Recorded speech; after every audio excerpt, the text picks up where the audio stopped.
right now to the Newsmaker line. And you talking about a Newsmaker, the one and only, the very capable, I'm very proud to say, the governor of the state of Maryland, Wes Moore. My leader.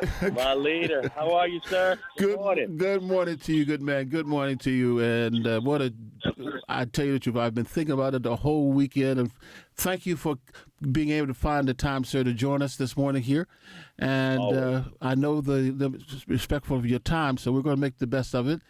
We thought we might have an opening statement or so, and then I have a question or two, and we'll try to take within the time limits we have something from the public here. So, Governor, here we are at week number 5 of the Maryland General Assembly. Yes, sir. Well, and first I just want to say, Senator, I thank God for you, and I'm grateful for all your work and leadership. I'm actually just, and I apologize for calling on the phone instead of seeing in person. I'm just coming in from actually the homegoing of a dear friend of mine and probably so many listeners, Juan Christian, who was just having his homegoing ceremony over at Bethel and me, and so I'm just coming from that. Yes, but it's also an important reminder. Because when I think about, why did we get into this and who helped to get us here, we were never, to your point, and this, we were never, an establishment's choice. We were running against people who were statewide elected officials and running against people who were cabinet secretaries and this and that. And then you had somebody who served in the military, who ran a successful small business in Baltimore, who ran one of the largest poverty-fighting organizations in the country, but someone who had spent all of my time in the community. And I think about people like Juan. I think about people like, yourself, Senator, who people who believed in us and who did it just with the simple ask is that if you win, when you get to the seat, don't forget who got you there. And the answer was always the people. And so I'm thankful because, we're now coming on a year into our work, and I'm really proud of what we've accomplished in the first year. But it's not just the what, right? It's not just the fact that we've been able to do things like raise the minimum wage to $15 and make permanent the child tax credit and give our state workers the earned raise that they have so long desired, and make Maryland the first state in the country that has a service share option for all of our high school graduates. It's not just the what. It's the how we've gotten it done, and the fact that we've been able to work with community, with people, with lawmakers, with community groups, to be able, with the business community, to be able to make big things happen in our state. And so we're proud, and I'm grateful. Wow. Yes, sir. Yes, sir. The question I was asking of Senator McCray, and there was some speculations, good sir, that the honeymoon that you have enjoyed, because I can't remember a governor having their legislative agenda 100% accomplished in their first year. I mean, that was almost unheard of. Yes, sir. But you got it done. Do you suspect now? But yet, there's those who say the honeymoon period is over. I hope not. But what do you think? No, I don't. Here's the thing. I don't believe in the honeymoon. Right? I don't believe that's real. I believe we've decided to change the tone, because if we came in with a different type of tone, then I don't think there ever would have been a quote-unquote honeymoon period. Like, the reason we went 10 for 10 on our legislative packages, and by the way, when 10 for 10 bipartisan, we got Democrat and Republican support on every bill that we introduced. That's not because of a honeymoon period. That's because we did the work. It's not because of a honeymoon period. It's because we've changed the way that we have a real conversation between the executive branch and the legislative branch. We went 10 for 10 because the bills we are proposing were bills that came from the community, right? And we worked in partnership with our legislative partners. And so I don't have, and I'm not trying to have, an adversarial relationship with our legislators. They're our partner in the work. And so I don't consider it to be a honeymoon period. I just think that people should get accustomed to the fact that this is just how we move, and we plan on winning, and we do what it takes to win. And so you're right. I mean, our first legislative agenda, it was a bold agenda. This next agenda is just as bold, and we plan on being just as successful. Amen. Can you share with us some of your legislative agenda? Absolutely. I say it really breaks down into 4 different areas where we need to make Maryland, we need to make Maryland safer. We need to make Maryland more affordable. We need to make Maryland more competitive. And we need to continue making Maryland the state that serves. Those are the 4 buckets that our entire legislative agenda falls under. And so when we're talking about things like how do you make Maryland more safe, it means, yes, we have to focus on accountability for people that are doing wrong. We have to make sure there's real accountability for people that are walking around our neighborhoods with these illegal guns and letting them know that accountability is coming to you. You cannot come in and terrorize our community and terrorize our family members. But we also know that we have to invest in rehabilitation.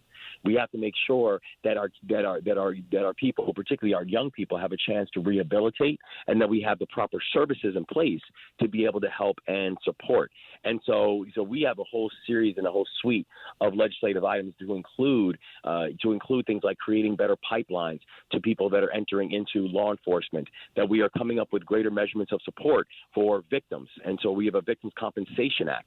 So those who have been the victims of crime can actually receive the support that they need. And we're working in partnership with the legislature on a package to be able to address the issue of juvenile crime that we continue to see, and both with real measurements of accountability, but also real measurements of rehabilitation. When we talk about things like making Maryland more affordable, we focus on 2 major elements. It's housing and it's childcare. And so we have the most aggressive housing package really in generations that we've seen come from a governor's office to focus on better elements of affordable housing, having greater elements of protection for renters. And so by doing things like raising an eviction fee for renters, and also making it easier for first-time home buyers to be able to purchase homes and putting more capital into it. And for childcare, we just made the single largest investment in childcare in our state's history, $250 million that is going towards childcare.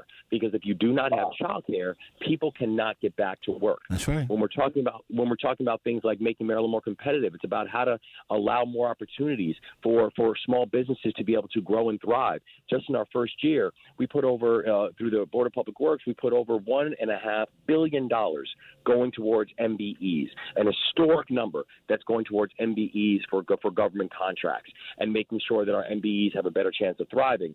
And when we talk about a state that serves, we have to continue making pathways for our veterans and for our veteran families to be able to be supported, and that includes things like giving supports for spouses for military veterans. So we're really excited about this package. We think it's going to make a core concrete difference, and we're hopeful for its passage during this legislative session.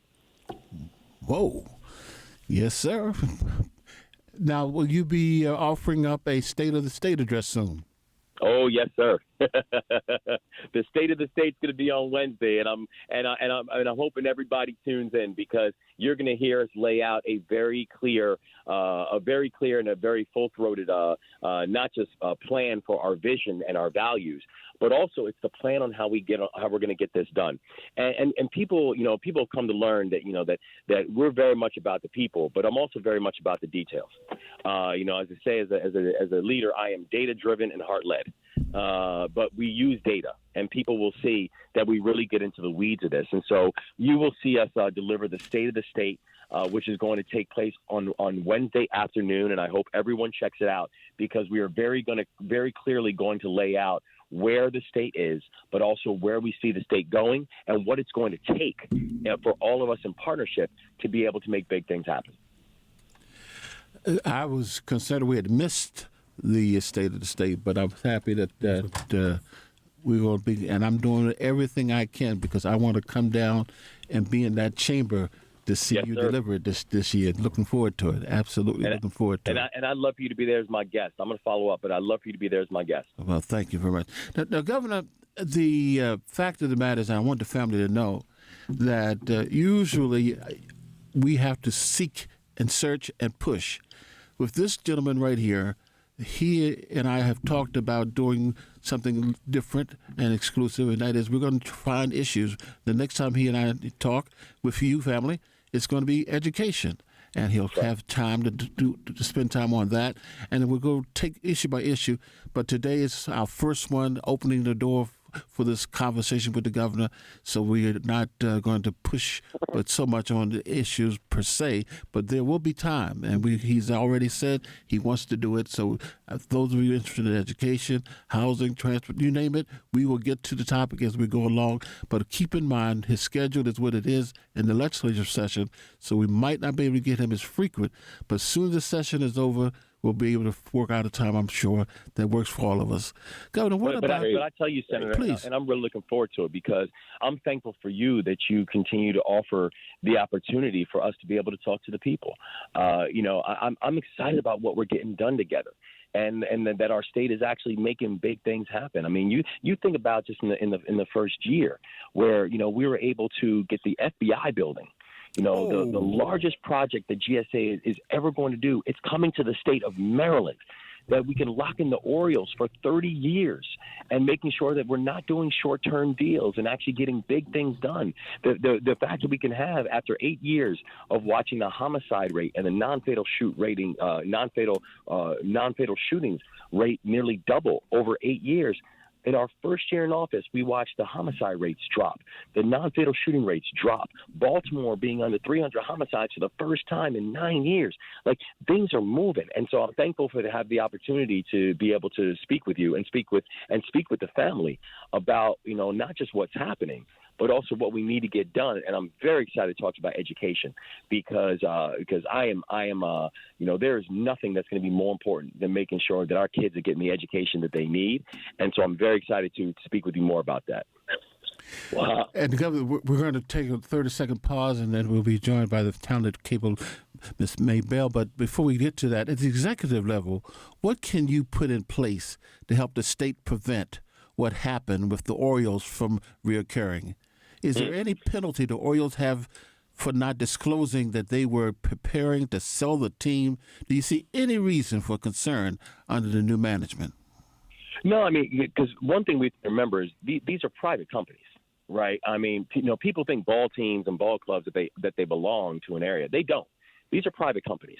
And I think you're seeing the same thing of what happened in Oakland, where you had the Oakland teams just leave. You saw the same thing of what's happening in D.C. right now with the Capitals and the Wizards, now talking about they want to go to Virginia. And frankly, for everybody in Baltimore, we remember the Mayflower trucks, right? We remember what happened in the middle of the night. Yes. These are private entities. And so the only thing that we can do as public stewards is to ensure that we're putting the right guidelines around these the public assets. So, for example, when we first came in, there was no conversation. There was no negotiations or conversations between the state and the Baltimore Orioles. So when I took office, the only thing that we knew is that we were less than a year away from having one of the most storied franchises in all of sports be homeless because they didn't have a lease done. And so we knew that we had to get to work, but there were 3 core guidelines that we laid out in the negotiations. And I give a huge amount of credit to the new head of the Maryland Stadium Authority, Craig Thompson, who led the charge and pulled together a legendary deal. He is a star. But there are 3 guidelines that we had around the deal. One was that we had to be good stewards of taxpayer dollars. The second was that we had to create winners on and off the field. This wasn't just about a good ball club, but how are we creating winners off the field? And the third thing was I'm not doing a short-term lease. Because people were saying that, you should do a 1-year deal and do a 1-year deal. 1-year deals are not just unimaginative. They're dangerous. Because if you do not lock these teams in, they can and they will leave. And we've seen multiple examples of that. And so when you look at the deal that was crafted, the reason that we're so proud of this deal is locking the Orioles in for 30 years. It basically means it doesn't matter who the owner is. It doesn't matter who the ownership group is. They will not be the Toledo Orioles. They will not be the Nashville Orioles. They will be the Baltimore Orioles. And that was the reason that we were so insistent on locking in a long-term deal. And I have to tell you, my phone is loaded with questions. And all I'm going to ask is that people remember I only have him allocated for a certain amount of time, and he's doing his part by calling on time, but I've also got to relieve him, and so he might move on with the rest of his schedule as well. Governor, I just want to pick up on this one thought, and then I'm going to have Ms. Maybell and Samuel and Leo please, no filibuster, questions, and we'll get the governor, like he stated, to come back when we have more time than we have this morning to do. Governor, you never said anything, but many people see you as having the potential to be Maryland's version of Barack Obama's story. In order for that to happen, what measurable results must be achieved at the state level that would be transferable at the national level? Well, I appreciate that, Senator, and I tell you, I mean, I think about the honor that the people of this state have given me. You know, I'm probably the most improbable governor in America, where I am. I'm the son of an immigrant single mother who raised 3 kids on her own and who didn't get her first job that gave her benefits until I was 14 years old. A kid who had handcuffs on my wrists when I was 11 years old, someone who, joined the Army right out of high school, went to a 2-year college, and doesn't come from a political family. So the fact that the people of this state gave me the honor of being the 63rd governor of the state of Maryland, it's something that I take very seriously. And when I think about what Maryland is doing right now, how we're able to, be a state that is unafraid to lead, that we're unafraid to be able to tackle big problems like the housing challenge, like we're able to make sure that we're making the proper investments in our education system that's going to turn us into the #1 education system in the country. And we can have an education system that's teaching our young people how not just to be employees, but how to be employers. The fact that when I first took office as governor, we were ranked 43rd in unemployment in the country. Now we have the lowest unemployment rate in America. Literally, for 5 straight months, Maryland has the lowest unemployment rate in the entire country. We've jumped 20 slots in economic momentum. Maryland's economy is moving as fast as any other state in this country right now. So I'm proud of a lot of things we've done, how we've gotten it done in partnership with community members, with the legislature, with local electeds, with the media, with business community. And I'm just really looking forward to seeing that, this is going to be Maryland's decade. This is going to be our time where we're going to lead, and we're going to lead from the front. And I'm thankful that people gave me the opportunity to do so. I can second that. Thank you much, sir. Ms. Maybell, thank you very much for your time. And can you get your question into the governor? Yes. Good morning, Governor. How you doing? Good morning, Miss May. How you doing? Say that again, Governor. I love it. Okay. My question is this. I solely take care of my disabled son, right?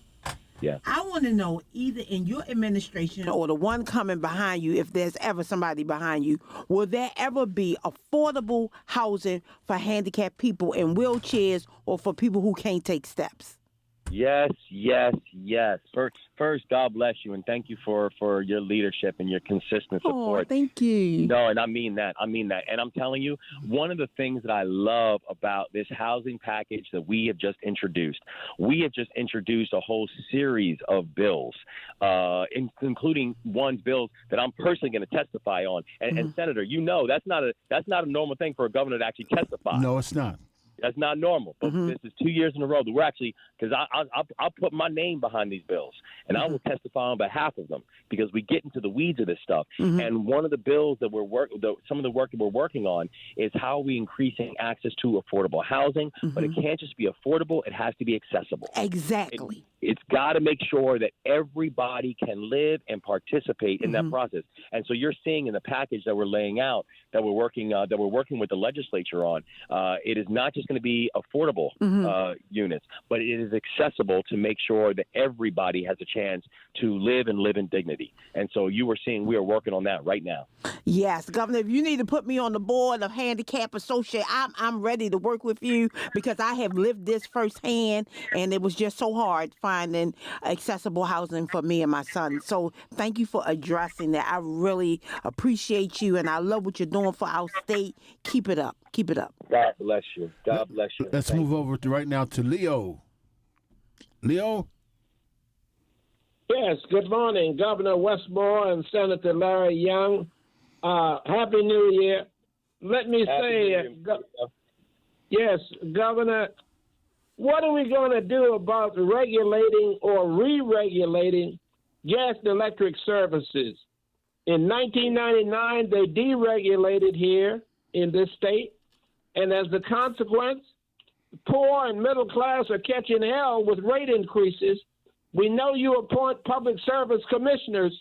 What can we do, and are you in favor of, or will you give consideration to establishing a re-regulation of gas and electric services so that we can control those price increases? Yes, God bless you, and thank you so much for the question. And you're absolutely right. I mean, what's happening in terms of regulation, and particularly for electricity, is there needs to be a measure of both transparency and consistency that exists, because we can't continue to have where people are watching the cost and the basic affordability of electricity continue to move at such high rates, and particularly in a short period of time, where people continue to have real challenges when it comes to affordability of everything. And where we're watching, while inflation is breaking, we're still seeing that the larger cost of living continues to impact people. And so it's something that the Public Service Commission, the PSC, which the governor does appoint, and I've appointed a few. There's still a few holdovers from the last administration, but this is something they are actually looking to address, because I am absolutely for making sure that we just have real measurements of not just accountability, but transparency and consistency when it comes to electricity bills and how people are getting what they're paying for. All right, Samuel, very quickly. Samuel. Yes. Thank you. Good morning. Can you hear me well? Yes, sir. Yes, sir. Thank you so much, Senator Young. Good morning, Governor Moore. Good morning. Good morning. Thank you. I'm Samuel Jordan, president of the Baltimore Transit Equity Coalition, BTEC. We have a question and request. Will you meet with our committee to explore our proposal that we call Escape Velocity Revenue Generation Strategy? Its purpose is to have the state of Maryland make an assertive entry into the general obligation bond market to finance the capture of substantial taxable private sector investments in public transportation infrastructure, the Red Line Light Rail Transit Project. And with Escape Velocity, the Red Line Light Rail will help escape the current crises in budget funding and investments with its $3 to $6.5 billion in transit-oriented development, 10,000 jobs, and a continuous source of taxable private sector-generated revenues, improved transit equity, and community development along the corridor and in the region for the next 5 to 6 decades and beyond. Well, you must be reading our plan about how we want to transform. Then we can collaborate. We certainly want your leadership, and we can certainly collaborate with you.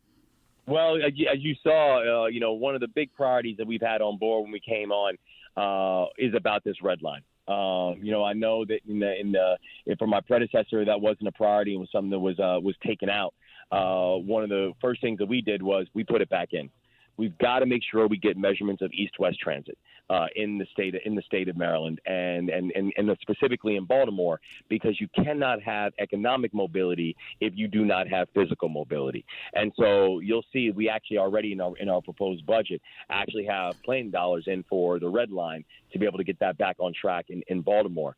And and one thing that I think people have also learned is we're willing to work with anybody who have ideas as to how we can move our economy forward and how to make sure that our economy is not just growing, but it's inclusive.